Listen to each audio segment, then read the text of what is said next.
Doctor Saroj Jain, Subhash Chand Jain, Renu Jain, Anjali Jain, Aarti, Aditya, Aarav, Saanvi, Kuvam Jain, 302 sector 13 Sonipat Haryana. Shri Manak Chand Musharaf, Shrimati Kamla Devi Musharaf, Rakesh, Neetu, Rishabh, Ayushi Musharaf, B123 Sethi colony, Jaipur Rajasthan. Shri Parshvanath re-rolling mills limited, Durgapur 1, Vardhaman, West Bengal. Amita Jain, पत्नी अनिल कुमार जैन, संगीता जैन, पत्नी Vipin Kumar Jain. Shri Ashok Kumar Ratanlal Jain, Nutan, Gautam, Prachi, Aditya, doctor सलोनी निरंजन, अरहन, आराध्य Mehta, 49 Balchand terrace, Tardeo road, Mumbai. Shri Sukhvir प्रसाद जैन, श्रीमती राजेश जैन, श्री अमित जैन, श्री दीपक जैन, श्री कुशान जैन, विनय खंड, गोमती नगर, लखनऊ, उत्तर प्रदेश। इस कार्यक्रम के नमन करता है कलावती जैन, आशीष जैन, श्रद्धा जैन, ईशान जैन, मंदसौर, मध्य प्रदेश।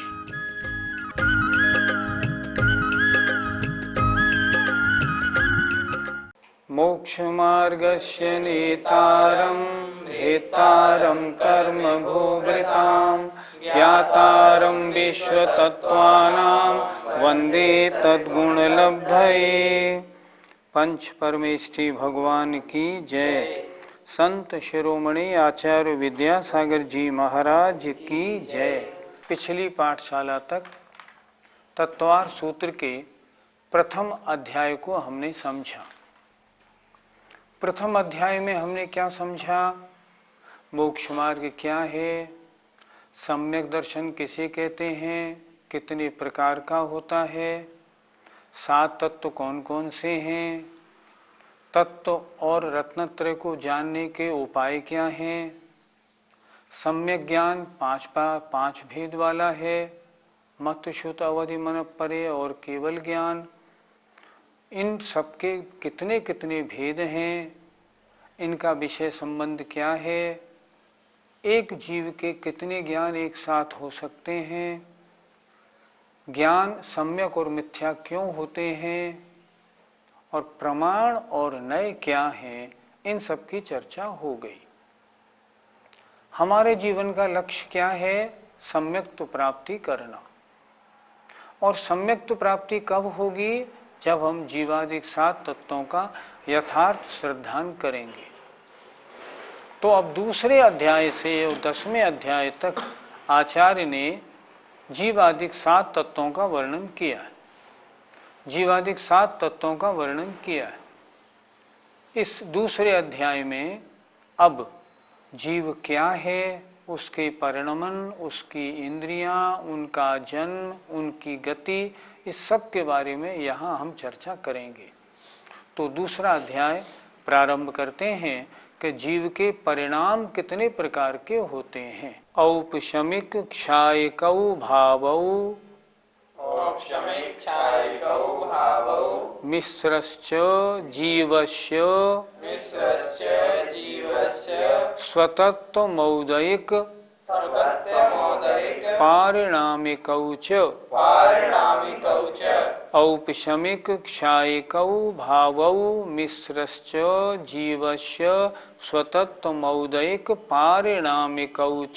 औपशमिक क्षायकौ भावौ मिश्रश्च जीवस्य स्वतत्वमौदयिक पारिणामिकौ च।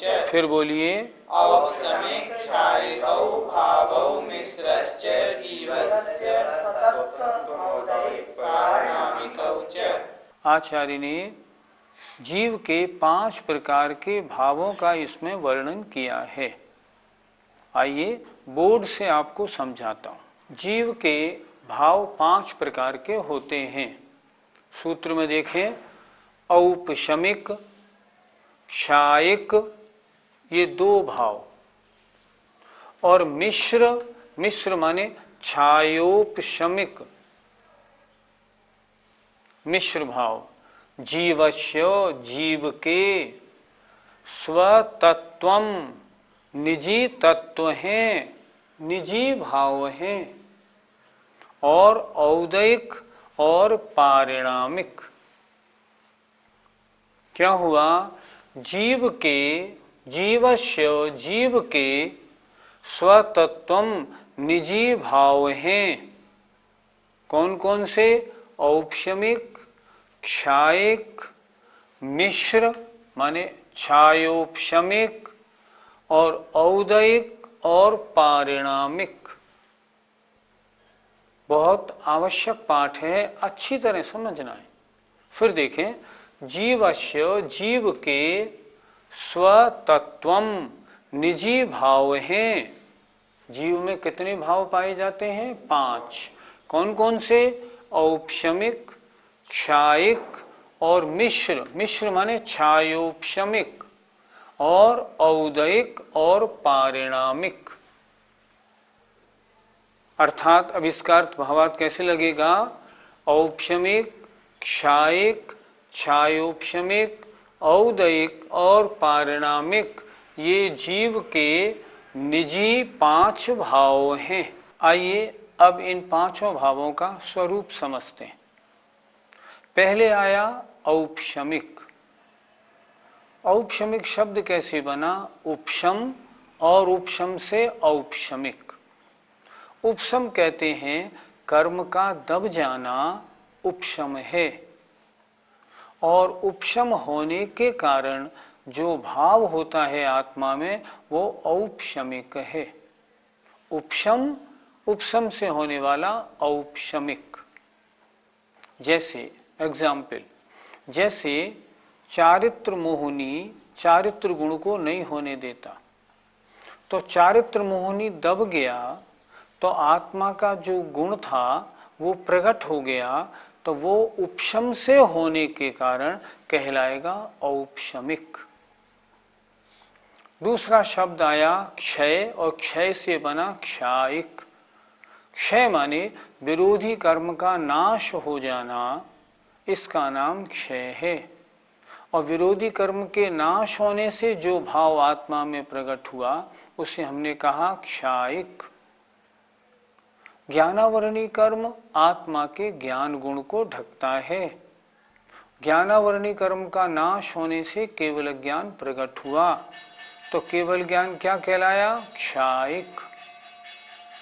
क्षय से होने वाला क्षायिक। तीसरा आया क्षायोपशमिक, मिश्र। क्षायोपशमिक का मतलब होता है गुण का पूर्ण घात करने वाली, सर्वघात करने वाली प्रकृति का अनुदय और देशघाती के उदय में जो गुण का अंश प्रकट होता है उसे कहते हैं क्षयोपशम।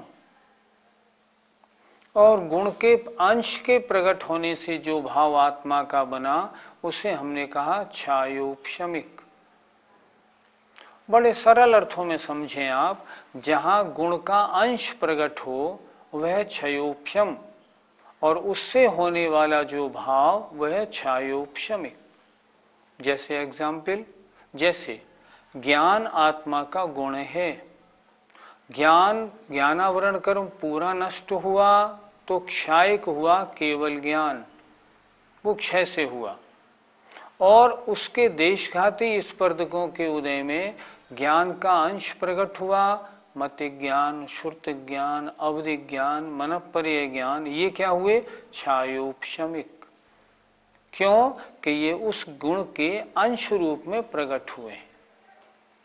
आगे आए जीवस्य स्वतत्वम, ये जीव के निजी भाव हैं।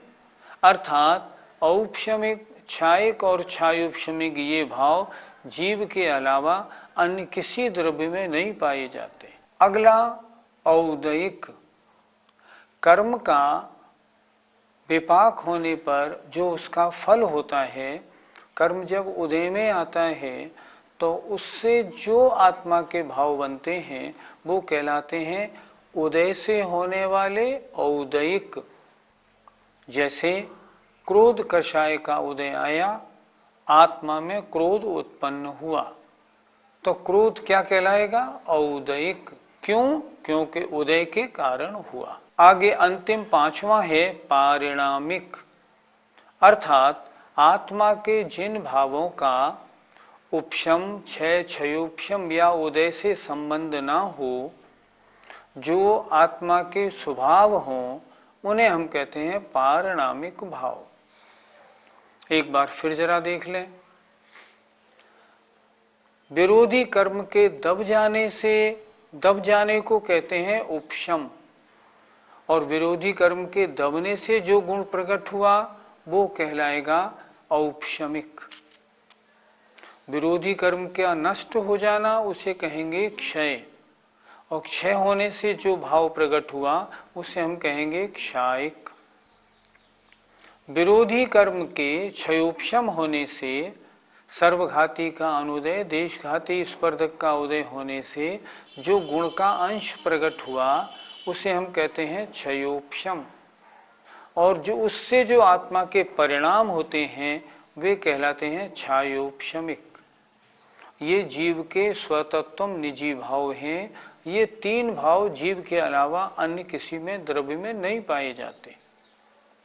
चौथा औदयिक, कर्म का उदय में आना और फल देना, उस कहते हैं हम उदय, और उस कर्म के फल देने से आत्मा में जो परिणाम होते हैं वे कहलाते हैं औदयिक।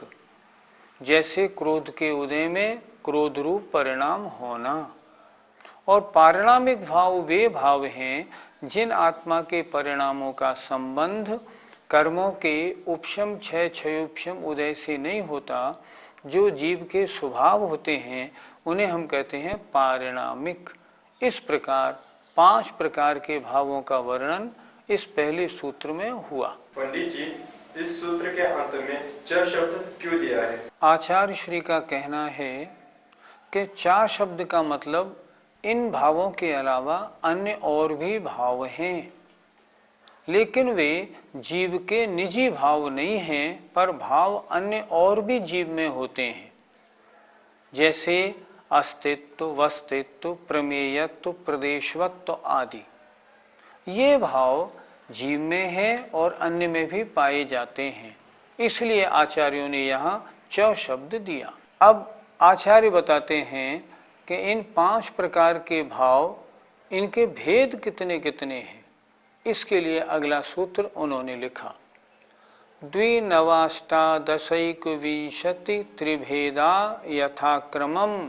द्विनवाष्टादशैकविंशति त्रिभेदा यथाक्रमम्। फिर बोलिए, द्विनवाष्टादशैकविंशति त्रिभेदा यथाक्रमम्। आइए इस सूत्र को बोर्ड पे अच्छी तरह से देखते हैं। सूत्र का यदि हम संधि विच्छेद कर लेंगे तो हमारे समझ में सूत्र आसानी से आ जाएगा। देखिए, संधि विच्छेद इस सूत्र का नीचे दिया गया है। द्वि नव अष्टादश, यहां से ए निकाला, एक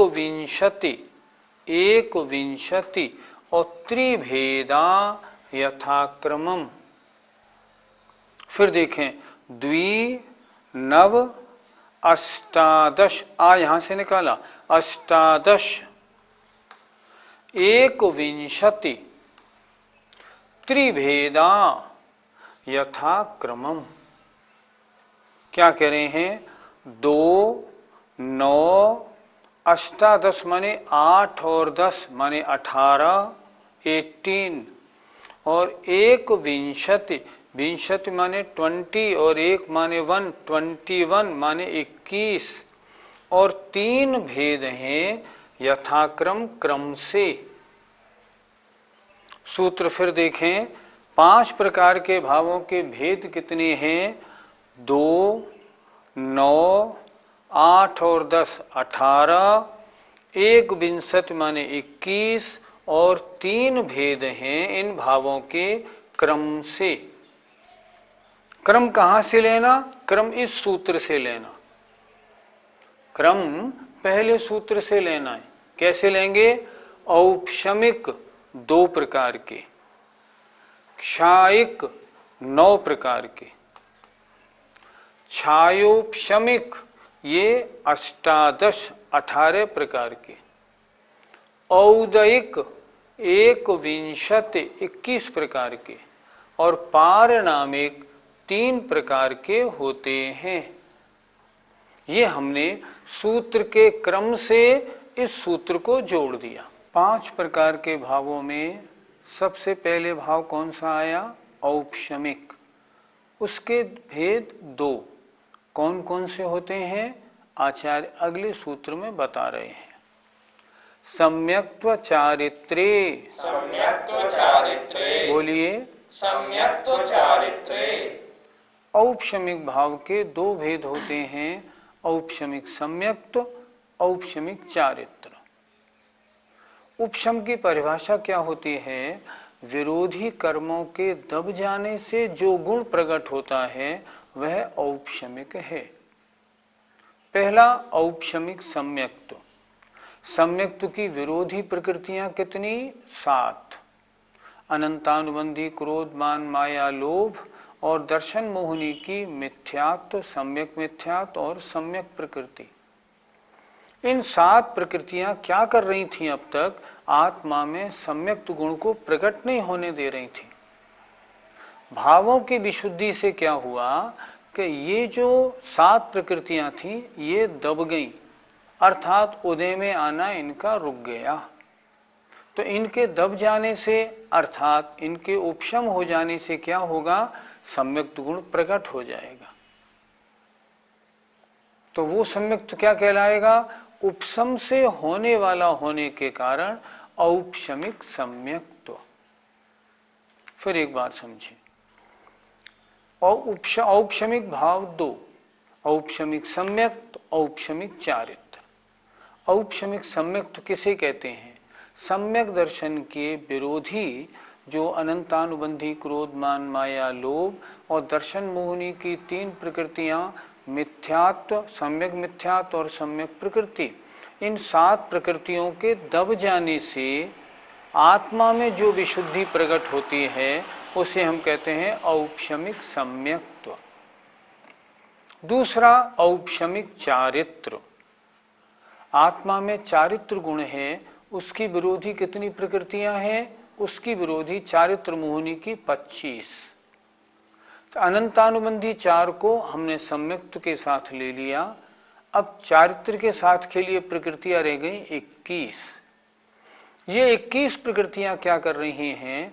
ये जब उदय में आती हैं ना तो हमारा चारित्र गुण प्रकट नहीं हो पाता।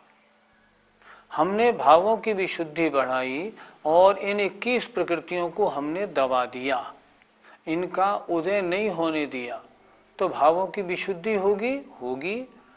चारित्र गुण प्रकट होगा? होगा। तो 21 प्रकृतियां कौन कौन सी?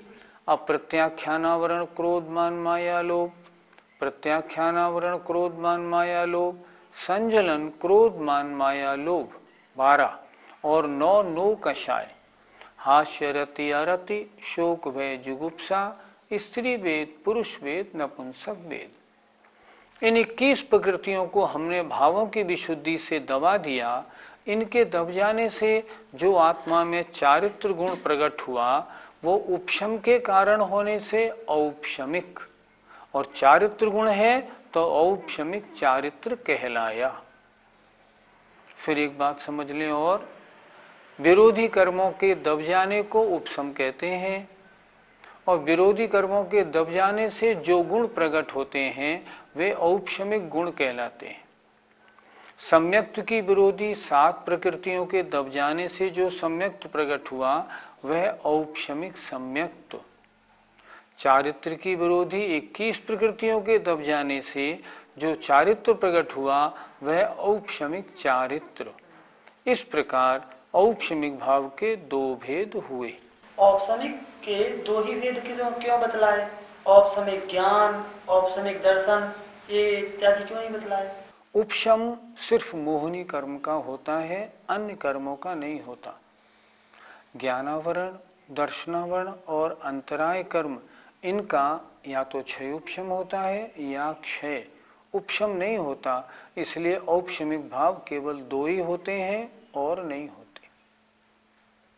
आइए अब हम चलते हैं क्षायिक भाव की ओर। आचार्य का अगला सूत्र। ज्ञान दर्शन दान लाभ भोगोपभोग वीर्याणि च। ज्ञान दर्शन दान लाभ भोगोपभोग वीर्याणि च। दोबारा बोले। ज्ञान दर्शन दान लाभ भोगोपभोग वीर्याणि च। अब हमें किसको बताना है? क्षायिक भाव के 9 भेद। सूत्र बड़ा सरल है। ज्ञान अर्थात क्षायिक ज्ञान, क्षायिक दर्शन, क्षायिक दान, क्षायिक लाभ, क्षायिक भोग, क्षायिक उपभोग और क्षायिक वीर्य। इन सब में हम क्षायिक लगा लेंगे क्योंकि क्षायिक भावों का वर्णन है। ज्ञान दर्शन दान लाभ भोग उपभोग और वीर्य। और चा से क्या लेना? पहले सूत्र के दोनों ओर, अर्थात क्षायिक सम्यक्त और क्षायिक चारित्र। फिर एक बार देखें, आत्मा में क्षायिक भाव 9 होते हैं। क्षायिक ज्ञान, क्षायिक दर्शन, क्षायिक दान, क्षायिक लाभ भोग उपभोग वीर्य और क्षायिक सम्यक्त और क्षायिक चारित्र। ये क्या है? ये क्षायिक भाव हैं। क्षायिक भाव किन्हें कहते हैं? जो कर्मों के क्षय से उत्पन्न होते हैं। देखें, ये क्षायिक भाव किन किन कर्मों के क्षय से उत्पन्न होते हैं? पहला आया क्षायिक ज्ञान, ज्ञानावरणी के क्षय से उत्पन्न होने वाला।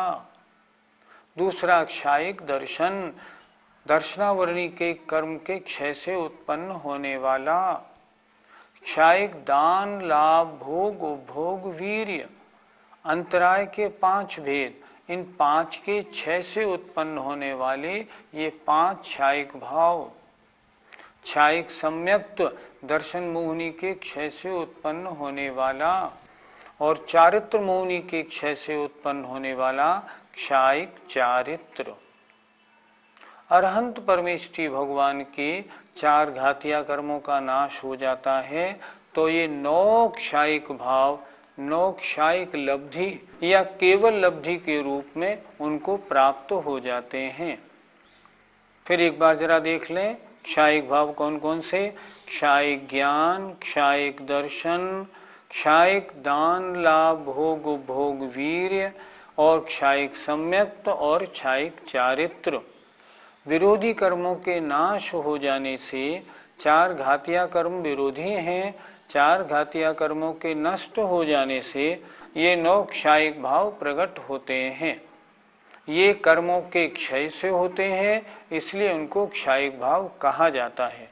यहाँ चा से ऊपर के पहले सूत्र के दोनों भाव लेने हैं, क्षायिक सम्यक्त और क्षायिक चारित्र। गुरुजी 6 तो 8 कर्मों का होता है, तो फिर केवल इन्हीं कर्मों के 6 से क्षायिक भाव क्यों बनता है और क्षायिक भाव क्यों नहीं होते? कर्म 8 होते हैं, उनमें 4 घातिया कर्म जीव के अनुजीवी गुणों का घात करते हैं और शेष 4 घातिया कर्म जीव के प्रतिजीवी गुणों का घात करते हैं। प्रतिजीवी गुणों के घात से कोई परिणाम नहीं बनते, परिणाम अनुजीवी गुणों के घात से बनते हैं। इसलिए 4 घातिया कर्मों के नाश होने से जो भाव बने वे ही क्षायिक भाव होते हैं। शेष अघातिया कर्मों के नाश से जो भाव होते हैं उन्हें हमने क्षायिक भाव यहाँ आचार्य ने नहीं कहा। इस तरह आज दूसरे अध्याय में हमने क्या पढ़ा? पहले सूत्र में भाव 5 प्रकार के कौन कौन से होते हैं? औपशमिक, क्षायिक, क्षायोपशमिक, औदैक और पारिणामिक। ये जीव के निजी भाव हैं। दूसरे सूत्र में हमने इनके भेद पढ़े, 2, 9, 18, 21 और 3 भेद इनके होते हैं। तीसरे सूत्र में औपशमिक भाव के 2 भेद, औपशमिक सम्यक्त और औपशमिक चारित्र, और चौथे सूत्र में क्षायिक भाव के 9 भेदों का वर्णन हुआ। हमें क्या करना है? भगवान मेरे भाव में जो मिथ्यात्व है कब हटे और औपशमिक सम्यक्त रूप मेरे परिणाम कब बने? क्षायिक भाव इस पंचम काल में संभव नहीं, लेकिन औपशमिक भाव इस पंचम काल में संभव है। तो मेरी आत्मा में ये भाव उत्पन्न हो, इसी भावना के साथ आज हमारी पाठशाला का समय पूरा होता है। Jai Jinendra. Doctor Saroj Jain, Subhash Chand Jain, Renu Jain, Anjali Jain, Aarti, Aditya, Aarav, Saanvi, Kuvam Jain, 302 sector 13 Sonipat Haryana. Shri Manak Chand Musharaf, Shrimati Kamla Devi Musharaf, Rakesh, Neetu, Rishabh, Ayushi Musharaf, B123 Sethi colony, Jaipur Rajasthan.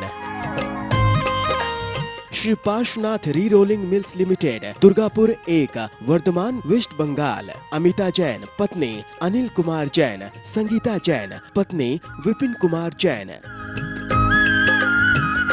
Shri Ashok Kumar Ratanlal Jain, Nutan, Gautam, Prachi, Aditya, doctor सलोनी निरंजन, अरहन, आराध्य मेहता, 49 बालचंद टेरस, तारदेव रोड, मुंबई।